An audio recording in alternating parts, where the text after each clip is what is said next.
नमस्कार दोस्तों, दिव्य ज्ञान कथा चैनल में आपका स्वागत है। और हम आपके लिए लेकर आए हैं शिव महापुराण की दिव्य कथाएं। और आज का हमारा विषय है षडलिंग स्वरूप प्रणव का महात्म्य, उसके सूक्ष्म रूप ओमकार और स्थूल रूप पंचाक्षर मंत्र का विवेचन, उसके जप की विधि एवं महिमा, कार्य ब्रह्मा के लोकों से लेकर कारण रुद्र के लोकों तक का विवेचन करके कालातीत पंचावरण विशिष्ट शिवलोक के अनिर्वचनीय वैभव का निरूपण तथा शिव भक्तों के साक्षात्कार की महत्ता। ऋषि बोले, प्रभु महामुने, आप हमारे लिए क्रमशः षडलिंग स्वरूप प्रणव का महात्म्य तथा शिव भक्त के पूजन का प्रकार बताइए। सूत जी ने कहा, महर्षियों, आप लोग तपस्या के धनी हैं। आपने यह बड़ा सुंदर प्रश्न उपस्थित किया है, किंतु इसका ठीक ठीक उत्तर महादेव जी ही जानते हैं, दूसरा कोई नहीं। तथापि भगवान शिव की कृपा से ही मैं इस विषय का वर्णन करूंगा। वे भगवान शिव हमारी और आप लोगों की रक्षा का भारी भार बारंबार स्वयं ही ग्रहण करें। प्र नाम है प्रकृति से उत्पन्न संसार रूपी महासागर का। प्रणव इससे पार करने के लिए दूसरी नाव है, इसीलिए इस ओंकार को प्रणव की संज्ञा देते हैं। ओंकार अपने जप करने वाले साधक को कहता है, प्रपंच नहीं, वह तुम लोगों के लिए। अतः इस भाव को लेकर भी ज्ञानी पुरुष ओम को प्रणव नाम से जानते हैं। इसका दूसरा भाव यों है, प्रकरेषण नयेत व युष्मान मोक्षम इति वा प्रणव, अर्थात यह तुम सब उपासकों को बलपूर्वक मोक्ष तक पहुंचा देगा। इस अभिप्राय से भी इसे ऋषि मुनि प्रणव कहते हैं। अपना जप करने वाले योगियों तथा अपने मंत्र की पूजा करने वाले उपासकों के समस्त कर्मों का नाश करके यह दिव्य नूतन ज्ञान देता है, इसीलिए भी इसका नाम प्रणव है। उस माया रहित महेश्वर को ही नव अर्थात नूतन कहते हैं। वे परमात्मा प्रकाष्ठ रूप से नव अर्थात शुद्ध स्वरूप हैं, इसीलिए प्रणव कहलाते हैं। प्रणव साधक को नव अर्थात नवीन शिव स्वरूप कर देता है, इसीलिए भी विद्वान पुरुष उसे प्रणव के नाम से जानते हैं, अथवा प्रकाष्ठ रूप से नव दिव्य परमात्मा ज्ञान प्रकट करता है, इसीलिए यह प्रणव है। प्रणव के दो भेद बताए गए हैं, स्थूल और सूक्ष्म। एक अक्षर रूप जो ओम है उसे सूक्ष्म प्रणव जानना चाहिए, और नमः शिवाय इस 5 अक्षर वाले मंत्र को स्थूल प्रणव समझना चाहिए। जिसमें 5 अक्षर व्यक्त नहीं हैं वह सूक्ष्म है, और जिसमें 5 अक्षर सुस्पष्ट रूप से व्यक्त हैं वह स्थूल है। जीवन मुक्त पुरुष के लिए इसे सूक्ष्म प्रणव के जप का विधान है, वही उसके लिए समस्त साधकों का सार है। यद्यपि जीवन मुक्त के लिए किसी साधन की आवश्यकता नहीं है, क्योंकि वह सिद्ध रूप है, तथापि दूसरों की दृष्टि में जब तक उसका शरीर रहता है तब तक उसके द्वारा प्रणव जप की सहज साधना स्वतः होती रहती है। वह अपनी देह का विलय होने तक सूक्ष्म प्रणव मंत्र का जप और उसके अर्थभूत परमात्म तत्व का अनुसंधान करता रहता है। जब शरीर नष्ट हो जाता है वह पूर्ण ब्रह्म स्वरूप शिव को प्राप्त कर लेता है। यह सुनिश्चित बात है। जो अर्थ का अनुसंधान न करके केवल मंत्र का जप करता है उसे निश्चय ही योग की प्राप्ति होती है। जिसने 36 करोड़ मंत्र का जप कर लिया हो उसे अवश्य ही योग प्राप्त हो जाता है। सूक्ष्म प्रणव के ह्रस्व और दीर्घ भेद से 2 रूप जानने चाहिए, अकार उकार मकार बिंदु नाद शब्द काल और कला। इनसे युक्त जो प्रणव है उसे दीर्घ प्रणव कहते हैं, और योगियों के ही हृदय में स्थित होता है। मकार पर्यंत जो ओम है वह ए उ में इन 3 तत्वों से युक्त है, इसी को ह्रस्व प्रणव कहते हैं। ए शिव है, उ शक्ति है और मकार इन दोनों की एकता है, वह त्रितत्व रूप है। ऐसा समझकर ह्रस्व प्रणव का जप करना चाहिए। जो अपने समस्त पापों को क्षय करना चाहते हैं उनके लिए इस ह्रस्व प्रणव का जप अत्यंत आवश्यक है। पृथ्वी जल तेज वायु और आकाश, ये 5 भूत तथा शब्द स्पर्श आदि इनके 5 विषय हैं। ये सब मिलकर 10 वस्तुएं मनुष्य की कामनाओं के विषय हैं। इनकी आशा मन में लेकर जो कर्मों के अनुष्ठान में संलग्न होते हैं वे 10 प्रकार के पुरुष प्रवृत्त अथवा प्रवृत्त मार्गी कहलाते हैं, तथा जो निष्काम भाव से शास्त्र विहित कर्मों का अनुष्ठान करते हैं वे निवृत्त अथवा निवृत्त मार्गी कहलाते हैं। प्रवृत्त पुरुषों को ह्रस्व प्रणव का ही जप करना चाहिए, और निवृत्त पुरुष को दीर्घ प्रणव का, वृहत्तियों का तथा अन्य मंत्रों के आदि में इच्छानुसार शब्द और कला से युक्त प्रणव का उच्चारण करना चाहिए।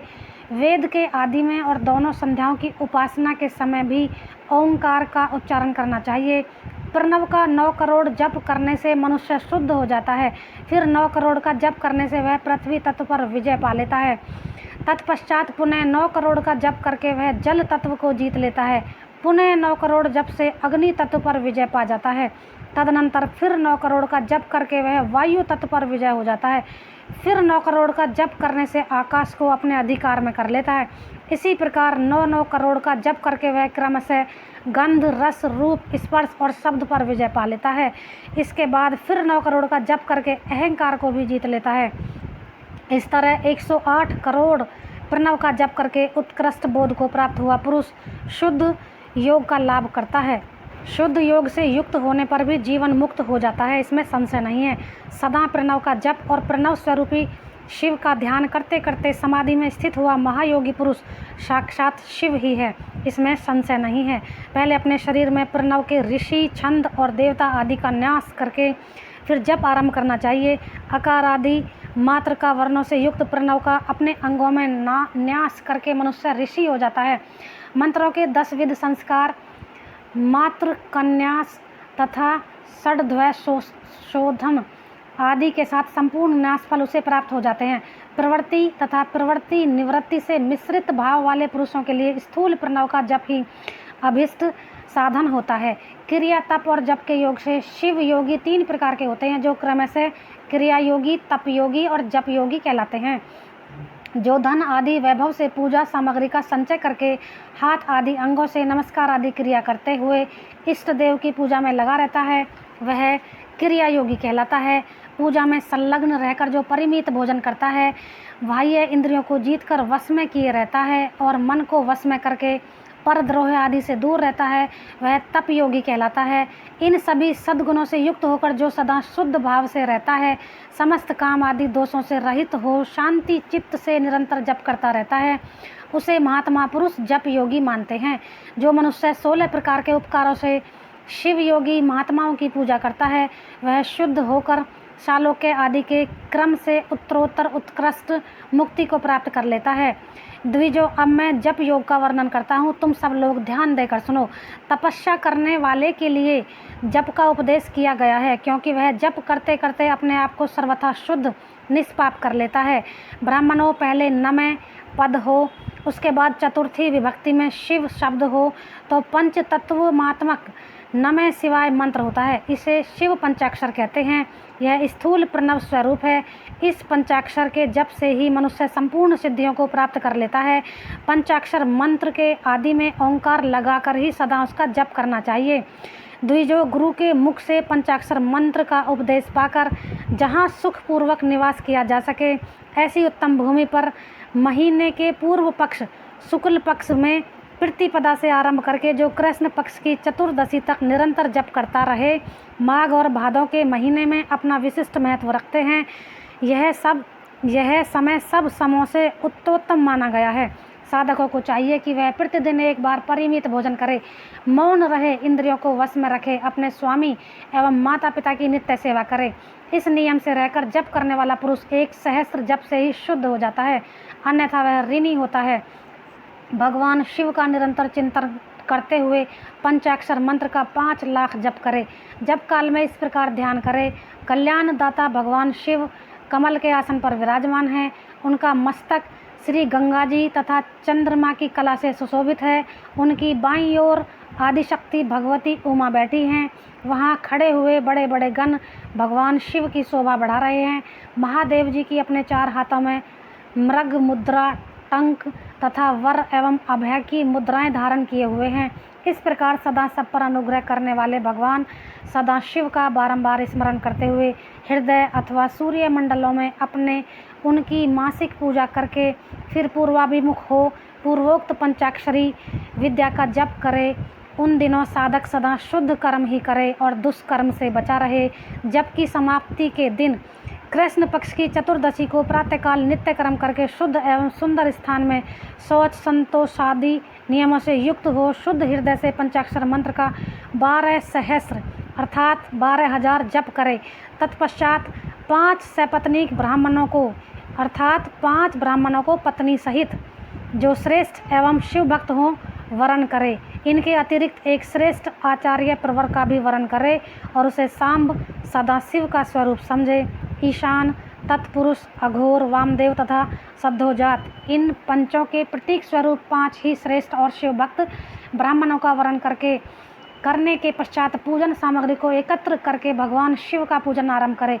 विधि पूर्वक शिव की पूजा संपन्न करके होम आरंभ करे।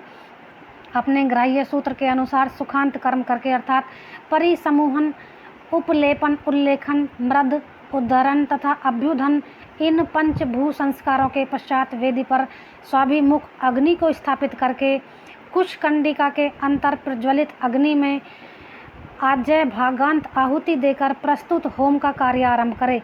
कपिला गाय के घी से 11, 101 अथवा 1001 आहुतियाँ स्वयं ही दे अथवा विद्वान पुरुष शिव भक्त ब्राह्मणों से 108 आहुतियाँ दिलाए।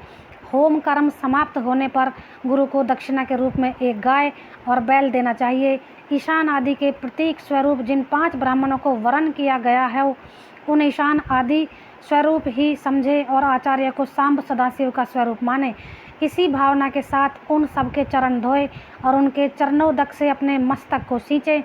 ऐसा करने से वह साधक अगणित तीर्थों में तत्काल स्नान करने का फल प्राप्त कर लेता है। उन ब्राह्मणों को भक्तिपूर्वक दशांश अन्न देना चाहिए। गुरु पत्नी को पराशक्ति मानकर उनका भी पूजन करे। ईशान आदि क्रम से भी उन सभी ब्राह्मणों का उत्तम अन्न से पूजन करके अपने वैभव विस्तार के अनुसार रुद्राक्ष, वस्त्र, बड़ा और पुआ आदि अर्पित करे। तदनंतर दिक्पाल आदियों को बलि देकर ब्राह्मणों को भरपूर भोजन कराए। इसके बाद देवेश्वर शिव से प्रार्थना करके अपना जप समाप्त करे। इस प्रकार पुरस्चरण करके मनुष्य उस मंत्र को सिद्ध कर लेता है। फिर 5 लाख जप करने से समस्त पापों का नाश हो जाता है। तदनंतर पुनः 5 लाख जप करने पर अतल से लेकर सत्यलोक तक 14 भुवनों पर क्रम से अधिकार प्राप्त हो जाता है। यदि अनुष्ठान पूर्ण होने के पहले बीच में ही साधक की मृत्यु हो जाए तो वह परलोक में उत्तम भोग भोगने के पश्चात पुनः पृथ्वी पर जन्म लेकर पंचाक्षर मंत्र के जप का अनुष्ठान करता है। समस्त लोकों का ऐश्वर्य पाने के पश्चात वह मंत्र को सिद्ध करने वाला पुरुष यदि 5 लाख जप करे तो उसे ब्रह्मा जी का सामीप्य प्राप्त होता है। पुनः 5 लाख जप करने से सारूप्य नामक ऐश्वर्य प्राप्त होता है। 100 लाख जप करने से वह साक्षात ब्रह्मा के समान हो जाता है। इस तरह कार्य ब्रह्मा हिरण्य गर्भ का सायुज्य प्राप्त करके वह उस ब्रह्मा का प्रलय होने तक उस लोक में यथेष्ट भोग भोगता है। फिर दूसरे कल्प का आरंभ होने पर वह ब्रह्मा जी का पुत्र होता है। उस समय फिर तपस्या करके दिव्य तेज से प्रकाशित हो वह क्रम से मुक्त हो जाता है।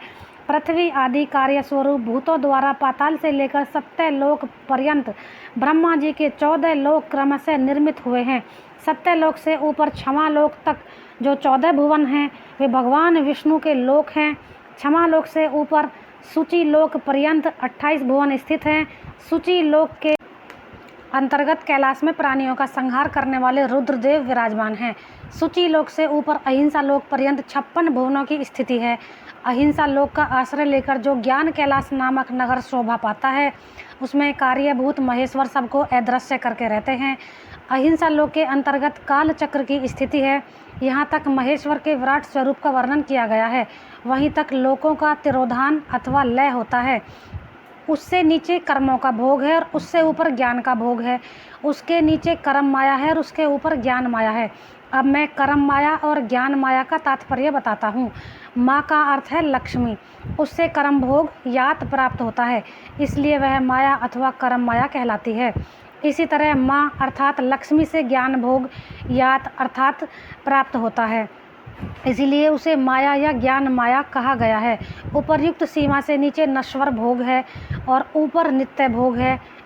उससे नीचे ही तिरोधान अथवा लय है, उससे ऊपर नहीं। वहाँ नीचे से ही कर्म में पासों द्वारा बंधन होता है, ऊपर बंधन का सदा अभाव है। उससे नीचे ही जीव सकाम कर्मों का अनुसरण करते हुए विभिन्न लोकों और योनियों में चक्कर काटते हैं। उससे ऊपर के लोक में निष्काम कर्म का ही भोग बताया गया है। बिंदु पूजा में तत्पर रहने वाले उपासक वहाँ से नीचे के लोक में ही घूमते हैं। उसके ऊपर तो निष्काम भाव से शिवलिंग की पूजा करने वाले उपासक ही जाते हैं। जो एकमात्र शिव की उपासना में तत्पर हैं वे उससे ऊपर के लोक में जाते हैं। वहाँ से नीचे जीव कोटि है और ऊपर ईश्वर कोटि है। नीचे संसारी जीव रहते हैं और ऊपर मुक्त पुरुष। नीचे कर्म लोक है और ऊपर ज्ञान लोक है। ऊपर मद और अहंकार का नाश करने वाली नम्रता है। वहाँ जन्म जनित तिरोधान नहीं है। उसका निवारण किए बिना वहाँ किसी का प्रवेश संभव नहीं है। इस प्रकार तिरोधान निवारण करने से ही वहाँ ज्ञान शब्द का अर्थ ही प्रकाशित होता है। अधिभौतिक पूजा करने वाले लोग उससे नीचे के लोक में ही चक्कर काटते हैं। जो आध्यात्मिक उपासना करने वाले हैं वे ही उससे ऊपर जाते हैं।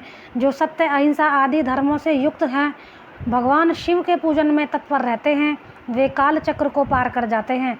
काल चक्र चक्रवेश्वर की सीमा तक जो विराट महेश्वर लोक बताया गया है, उससे ऊपर वृषभ के आकार में धर्म की स्थिति है। वहाँ ब्रह्मचार्य का मूर्तिमान रूप है। उसके सत्य, शौच, अहिंसा आदि दया ये 4 पाद हैं। वह साक्षात शिवलोक के द्वार पर खड़ा है। क्षमा उसके सींग हैं, शम कान हैं। वह देव ध्वनि स्वरूपी शब्द से विभूषित है। आस्तिकता उसके दोनों नेत्र हैं। विश्वास ही इसकी श्रेष्ठ बुद्धि एवं मन है। क्रिया आदि धर्म रूपी जो वृषभ है वे कारण आदि में स्थित हैं, ऐसा जानना चाहिए। उस क्रिया स्वरूप वृषभाकार धर्म पर कालातीत शिव आरूढ़ होते हैं। ब्रह्मा, विष्णु और महेश्वर की जो अपनी अपनी आयु है उसी को दिन कहते हैं। जहाँ धर्म रूपी वृषभ की स्थिति है उससे ऊपर न दिन है न रात्रि है। वहाँ जन्म मरण आदि भी नहीं है। वहाँ फिर से करुणा स्वरूप ब्रह्मा के कारण सत्यलोक पर्यंत 14 लोक स्थित हैं, जो 5 भौतिक गंध आदि से परे हैं। उनकी सनातन स्थिति है। सूक्ष्म गंध ही उनका स्वरूप है। उनसे ऊपर फिर करुणा में विष्णु के 14 लोक स्थित हैं। उनसे भी ऊपर फिर कारण रूपी रुद्र के 28 लोकों की स्थिति मानी गई है। फिर उनसे भी ऊपर कारणेश शिव के 56 लोक विद्यमान हैं। तदनंतर शिव सम्मत ब्रह्मचार्य लोक है और वहीं 5 आवरणों से युक्त ज्ञान में कैलाश है, जहाँ 5 मंडल, 5 ब्रह्म कलाओं और 5 आदि शक्तियों से संयुक्त आदिलिंग प्रतिष्ठित है। उसे परमात्मा शिव का शिवालय कहा गया है। वहीं पराशक्ति से युक्त परमेश्वर शिव निवास करते हैं। वे सृष्टि, पालन, संहार, तिरोभाव और अनुग्रह इन 5 कृत्यों में प्रवीण हैं। उनका श्री विग्रह सच्चिदानंद स्वरूप है। वे सदा ध्यान रूपी धर्म में ही स्थित रहते हैं और सदा सब पर अनुग्रह किया करते हैं। वे स्वात्मा राम हैं और समाधि स्वरूप हैं। आसन पर आसीन हो नित्य विराजमान होते हैं। कर्म एवं ध्यान आदि का अनुष्ठान करने से क्रमशः साधन पथ में आगे बढ़ने पर उनका दर्शन साध्य होता है। नित्य नैमित्तिक आदि कर्मों द्वारा देवताओं का यजन करने से भगवान शिव के समाराधन कर्म में मन लगता है। क्रिया आदि जो शिव संबंधी कर्म हैं उनके द्वारा शिव ज्ञान सिद्ध करें। जिन्होंने शिव तत्व का साक्षात्कार कर लिया अथवा जिन पर शिव की कृपा दृष्टि पड़ चुकी है वे सब मुक्त हैं, इसमें संशय नहीं है।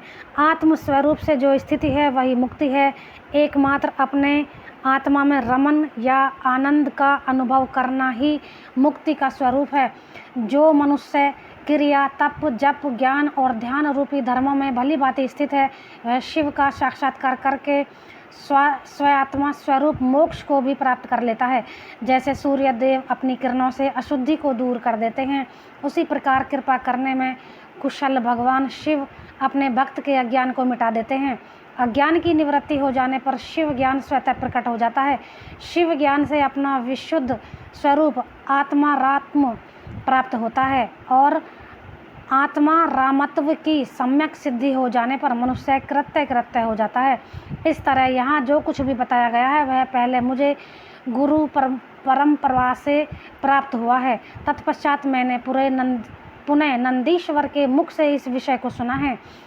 नंदी स्थान से परे जो स्वसंवेद्य शिव वैभव है उसका अनुभव केवल भगवान शिव को ही है।